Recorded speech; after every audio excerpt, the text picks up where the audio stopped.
Hello students. तो आइए कुछ इम्पोर्टेंट एक रिएक्शन है जिसके बारे में बात कर लेते हैं, and that is SNAR reaction. SNAR,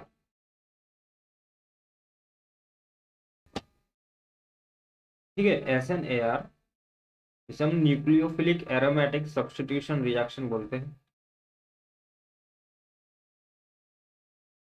nucleophilic aromatic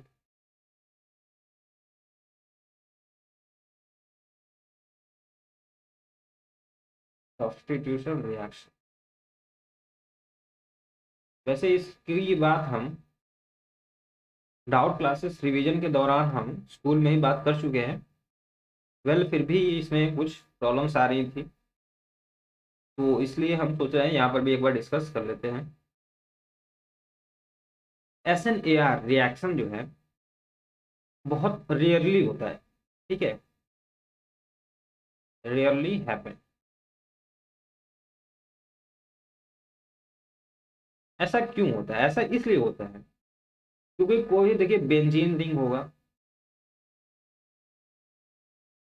और यहाँ पर मान लीजिए कोई एक हैलोजन है एक्स, उसके पास लोन पेयर। अब रेजोनेंस में हमने ये अच्छे से पढ़ा है कि इसके लोन पेयर क्या होंगे, रेजोनेंस में पार्टिसिपेट करेंगे, ये लोन पेयर पाई में कन्वर्ट होगा और ये पाई बॉन्ड लोन पेयर में। तो कुछ इस तरह से हमारी स्ट्रक्चर बन सकती है।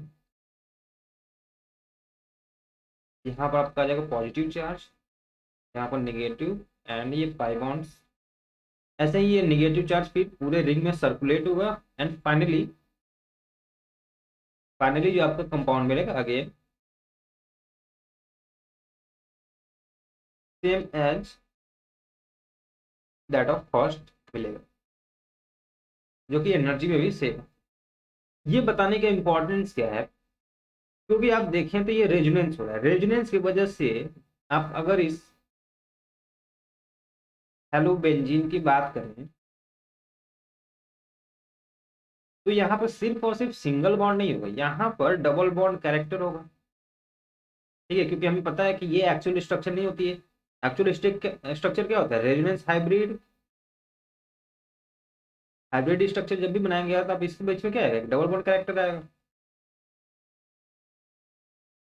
और डबल बॉन्ड कैरेक्टर है तो इसको ब्रेक कर पाना, इस डबल बॉन्ड को ब्रेक करके कोई और न्यूक्लियोफाइल आए और इसको सब्स्टिट्यूट करे, ये क्या होता है? रेयरली होता है।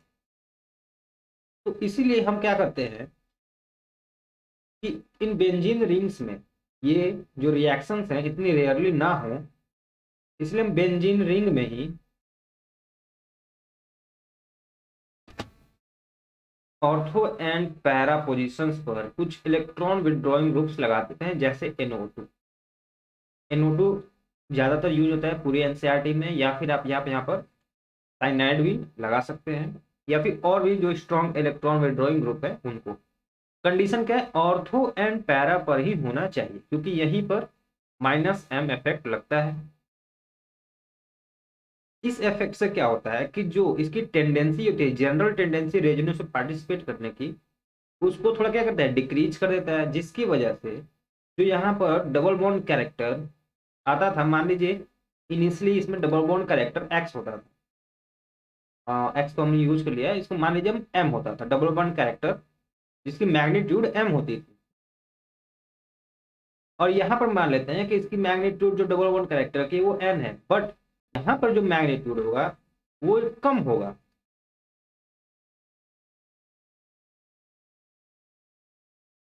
ठीक है। एम ज्यादा होगा एन से, मतलब यहाँ पर डबल बॉन्ड कैरेक्टर पहले ज्यादा था, अब कम हो गया। तो इस बॉन्ड को ब्रेक करके किसी और न्यूक्लियोफाइल का आके यहाँ पर सब्स्टिट्यूट होना, ये थोड़ा आसान हो गया, ठीक है। इसलिए अब ये फेवरेबल थोड़ा होता है। वैसे ही अगर हम दो इलेक्ट्रॉन विड्रॉइंग ग्रुप लगा दें, ठीक है, एक ऑर्थो पर लगा दें और दूसरा पैरा पर लगा दें, ठीक है, तो ये क्या करेगा? और इसको वीक कर देगा, ठीक है। डबल बॉन्ड कैरेक्टर की जो इलेक्ट्रॉन क्लाउड आते हैं यहाँ पर, उनको क्या कर देगा? कम कर देगा, जिसकी वजह से इसकी रिएक्शन की रेट और क्या होगी? ये डबल बॉन्ड कैरेक्टर और भी कम हो जाएगा, ये आसानी से टूट जाएगा और न्यूक्लियोफाइल क्या करेगा, इसको सब्स्टिट्यूट कर देगा। तो इसकी रेट क्या हो जाएगी, इंक्रीज हो जाएगी। सिमिलरली अगर एक और electron withdrawing group next ortho position पर हम लगा दें, ठीक है, तो ये और आसानी से निकल जाएगा। तो मीनिंग क्या है इसकी, ओवरऑल देखा जाए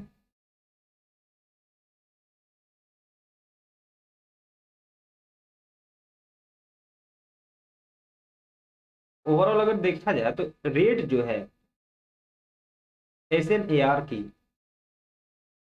वो डायरेक्टली प्रोपोर्शनल होता है प्रेजेंस ऑफ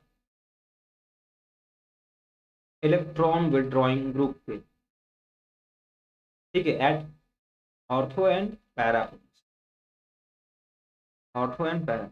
मेटा पर भी होता है, लेकिन उसकी इफेक्ट यहाँ पर क्या होती है, इंडक्टिव इफेक्ट होती है मेटा पोजीशन पर, इसलिए इसका -m इफेक्ट नहीं करता है, इसका क्या इफेक्ट करता है, -I इफेक्ट करता है, जो कि वीकर इफेक्ट होता है -m से, ठीक है।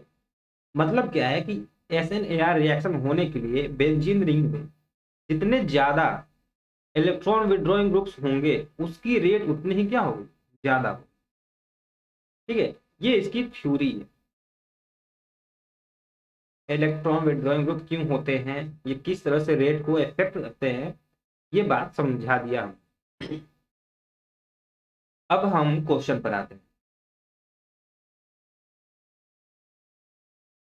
ये रहा क्वेश्चन रेट के बेसिस पर। क्वेश्चन क्या है, in the questions 26 to 29 arrange the compounds in increasing order of rate of reaction towards nucleophilic substitution, ठीक है। ये न्यूक्लियोफिलिक सब्स्टिट्यूशन बोले हैं, लेकिन ये क्या है, एरोमेटिक रिंग में है, तो ये क्या होगा, SNAR। ये आपको खुद से पहचानने आना पड़ेगा, क्योंकि ये बेंजीन रिंग है, यहाँ पे क्या होगा, डबल बॉन्ड कैरेक्टर, ठीक है। ये बात समझ में आ गई। इसमें कोई इलेक्ट्रॉन विथड्रॉइंग ग्रुप नहीं है, कोई इलेक्ट्रॉन विथड्रॉइंग ग्रुप नहीं है, चलिए ठीक है। यहाँ पर है, कहाँ पर है, ऑर्थो पोजीशन पर, और यहाँ पर मेटा पोजीशन पर। ऑर्थो पोजीशन पर -m इफेक्ट लगता है, जो वेरी स्ट्रॉन्ग इफेक्ट है, और मेटा पोजीशन पर कोई भी ग्रुप हो तो उनका -I इफेक्ट लगता है NO2 का, और -m इफेक्ट की वजह से ये डबल बॉन्ड कैरेक्टर क्या है, इलेक्ट्रॉन क्लाउड जो है इनको ज्यादा डिक्रीज करेगा। तो रेट सबसे ज्यादा किसका होगा, बी का, क्योंकि डबल बॉन्ड कैरेक्टर जितना वीक होगा उतनी ही आसानी से सब्स्टिट्यूशन रिएक्शन हो पाएगी। चलिए अब यहाँ पर ए और सी का कंपैरिजन करें, तो सबसे कम अगर होगा इन दोनों में डबल बॉन्ड कैरेक्टर तो इस केस में होगा, ठीक है। जैसे कि यहाँ पर कोई इफेक्ट नहीं है, लेकिन यहाँ पर फिर भी तो है, भले ही कम है बट इसके कंपैरेटिवली है, ठीक है। Something is better than nothing. तो इसीलिए यहाँ पर -I इफेक्ट के बेसिस पर यहाँ पर क्या होगा, सी का ए से ज्यादा हो जाएगा, बट बी का इन दोनों से क्या होगा, ज्यादा। तो ऑर्डर आपको मिल गया होगा, ठीक है, BCA, ए लेस देन, ठीक है, सी लेस देन बी। तो आपका थर्ड ऑप्शन करेक्ट हो जाएगा, ठीक है। ये डिक्रीजिंग ऑर्डर है, यहाँ पर इंक्रीजिंग ऑर्डर दिया हुआ है। सिमिलरली 27 की अगर बात करें, इसमें अगेन कोई इफेक्ट नहीं है, CH3। अगर मैं CH3 की बात करूं तो अगर ऑर्थो एंड पैरा पोजीशन पर अगर CH3 हो तो इसका +H इफेक्ट लगता है, हाइपर कंजुगेशन, ठीक है। ये इलेक्ट्रॉन डेंसिटी जो है और इंक्रीज करता है। तो एक बात बताइए, अगर बेंजीन रिंग है, यहाँ पर हेलोजन लगा हुआ है, एक ऐसा ग्रुप है जो इलेक्ट्रॉन डोनेटिंग है, ठीक है, CH3, यहाँ पर हाइपर कंजुगेशन के थ्रू ये क्या कर रहा है, इलेक्ट्रॉन डेंसिटी और बढ़ा रहा है, ठीक है। ये इलेक्ट्रॉन डेंसिटी जो और बढ़ा रहा है, जिसकी वजह से यहाँ पर डबल बॉन्ड कैरेक्टर क्या होगा, और ज्यादा इंक्रीज हो जाएगा, ठीक। और जितना ज्यादा इंक्रीज होगा न्यूक्लियोफाइल के लिए और भी मुश्किल हो जाएगा इसको क्या करना, सब्स्टिट्यूट करना। तो इसका मतलब ये कह सकते हैं कि जो रेट होती है वो इनवर्सली प्रोपोर्शनल होती है किसके, इलेक्ट्रॉन डोनेटिंग ग्रुप के, ठीक है। डायरेक्टली प्रोपोर्शनल होता है इलेक्ट्रॉन विथड्रॉइंग ग्रुप के, एंड इनवर्सली प्रोपोर्शनल होता है इलेक्ट्रॉन डोनेटिंग ग्रुप। बात समझ में आई। सिमिलरली यहाँ +H लग रहा है और यहाँ पर मेटा पोजीशन पर है तो +I लगेगा। अब +I इफेक्ट अगेन +H से कम होता है। अगर मैं इफेक्ट की बात करूं तो सबसे ज्यादा इफेक्टिव होता है -m। अगर मैं इलेक्ट्रॉन विड्रॉइंग के लिए बात करूं तो फिर -h, फिर -i। और अगर कोई ग्रुप्स इलेक्ट्रॉन डोनेटिंग है तो +m अगर शो करते हैं तो सबसे ज्यादा इफेक्टिव होगा, फिर +h और फिर +i। बेसिकली इंडक्टिव इफेक्ट जो है वो वीकर इफेक्ट होता है as compare to hyperconjugation, and hyperconjugative effect is weaker effect as compare to mesomeric effect. बात समझ में आ गई? तो ये जो है इलेक्ट्रॉन डेंसिटी ज्यादा भेजेगा और ये +i इफेक्ट जो है वो थोड़ा कम भेजेगा। ठीक, तो यहाँ पर डबल बॉन्ड कैरेक्टर क्या है? एवरेज है, जो यूजुअली होता है। यहाँ पर बहुत ज्यादा है, बहुत ज्यादा है, क्योंकि यहाँ +h इफेक्ट लग रहा है।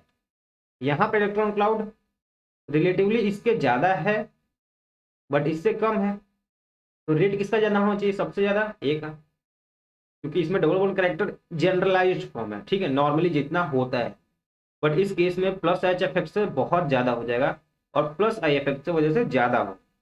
तो सबसे ज्यादा किसका होगा? ए का, फिर सी का और फिर डी का। नहीं नहीं, सबसे ज्यादा होगा ए का,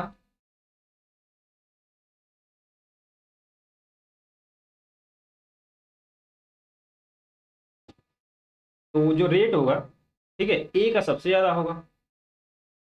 फिर इसमें +h इफेक्ट, ज्यादा इलेक्ट्रॉन क्लाउड है, +i इससे थोड़े कम है। ठीक है, फिर किसका होगा? डी का होगा, और सबसे कम जो होगा वो बी के केस में होगा। तो ये डिक्रीजिंग ऑर्डर है। ठीक है, आप चाहें तो इसको इंक्रीजिंग ऑर्डर में लिख सकते हैं। बी, सी और ए ऑर्डर क्या हो जाएगा? जस्ट रिवर्स हो जाएगा। तो B C A आपका फोर्थ ऑप्शन करेक्ट। यहां तक बात समझ में आ गई? चलिए, तो नेक्स्ट 28 की भी बात कर लेते हैं।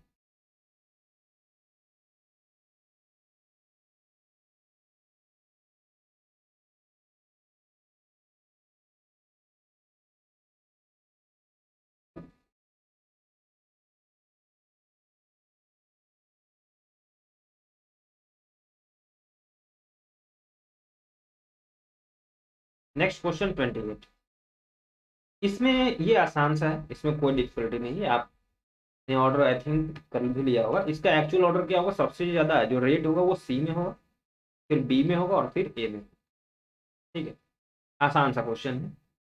28 में ए, ये नॉर्मल, यहाँ पर डबल वन कैरेक्टर क्या होगा? वो एवरेज होगा, नॉर्मल वाला। यहाँ पर NO2 ग्रुप पैरा पोजिशन पे है। इस डबल बॉन्ड कैरेक्टर क्या करेगा? डिक्रीज करेगा। ठीक, और जितना ज्यादा डिक्रीज करेगा रेट उतना ही ज्यादा होगा। तो एवरेज के थ्रू इसमें क्या होगा? कम होगा। ठीक है, ए से कम होगा बी में, तो इसका रेट ज्यादा होगा ए से। और सबसे कम जो डबल बॉन्ड कैरेक्टर है वो इस केस में होगा, क्योंकि यहाँ पर 3 3 -m ग्रुप्स हैं। ठीक है, इलेक्ट्रॉन विड्रॉइंग ग्रुप्स है। जो इलेक्ट्रॉन को क्लाउड क्या करेंगे? एकदम से डिक्रीज कर देंगे, जिसकी वजह से ये डबल बॉन्ड कैरेक्टर जो है वो डिक्रीज होगा और सब्स्टिट्यूशन रिएक्शन वो भी आसानी से हो जाएगा। तो रेट किसका होगा? सबसे ज्यादा सी का होगा, फिर बी का, एंड देन सबसे कम होगा ए का। ठीक है, तो इसका भी ऑर्डर आपको मिलेगा होगा ABC, ऑप्शन 4। सबसे ज्यादा सी का, फिर बी का और फिर A. Last question 29, ABC। Again इसमें आप सेम क्वेश्चन है। इस ग्रुप में क्या था? इसमें -m ग्रुप्स दिए हुए थे, इसमें +h ग्रुप्स दिए हुए हैं। ठीक है, हाइपर कंजुगेटिव ग्रुप। इसमें अगेन कोई इफेक्ट नहीं है, नॉर्मल है। ठीक है, एवरेज डबल बॉन्ड कैरेक्टर होगा। यहाँ पर +h इफेक्ट लग रहा है क्योंकि ये पैरा पर है। ठीक है, और यहाँ पर भी +h ग्रुप्स जो हैं वो दो दो ग्रुप्स हैं। मतलब इस कंडीशन में डबल बॉन्ड कैरेक्टर बहुत ज्यादा होगा, और जितना ज्यादा होगा सब्स्टिट्यूशन रिएक्शन उतनी ही क्या होगी? स्लो होगी, क्योंकि डबल बॉन्ड कैरेक्टर जो है बहुत ज्यादा हो जाएगा और इस बॉन्ड को तोड़ना, न्यूक्लियोफाइल आना काफी मुश्किल हो जाएगा, रेयरली हो जाएगा। ठीक है, इनफैक्ट हम ये कह सकते हैं कि ये रिएक्शन पॉसिबल होगी ही नहीं, रिएक्शन विल नॉट अकर। ठीक है, इतनी ज्यादा है, इसको डबल बॉन्ड को कोई भी न्यूक्लियोफाइल आए अटैक करे, ये डबल बॉन्ड को तोड़ पाए, ठीक है, ये पॉसिबल नहीं हो पाता। तो रेट की अगर हम बात कर ले तो सबसे ज्यादा किसका होगा? ए का होगा, क्योंकि इसमें कोई इफेक्ट नहीं है। ये माइनस एम इफेक्ट होता अगर इसमें तो ये और भी ज्यादा रिएक्टिव होता, लेकिन कोई नहीं है इफेक्ट। बी की अगर सी की बात कर लें तो इसमें बी में इफेक्ट है बट सी के कंपेरेटिवली कम है, ठीक है। तो फिर रेट हो जाएगा बी का एंड देन फिर रेट हो जाएगा सी का। तो ये करेक्ट ऑर्डर हो जाएगा। ये डिक्रीजिंग ऑर्डर है, इंक्रीजिंग ऑर्डर आपको इसका जस्ट अपोजिट मिल जाएगा। तो ये था कुछ basics and important questions of SNAR, nucleophilic aromatic substitution reaction. तो आई थिंक आपको समझ में आ गया होगा। और इसका आंसर की अगर हम बात करें तो A B C ये थर्ड ऑप्शन आपका करेक्ट। यहां तक बात समझ में आ गई। चलिए, अगर ये समझ में आ गया तो अभी के लिए इतना ही। Thank you so much.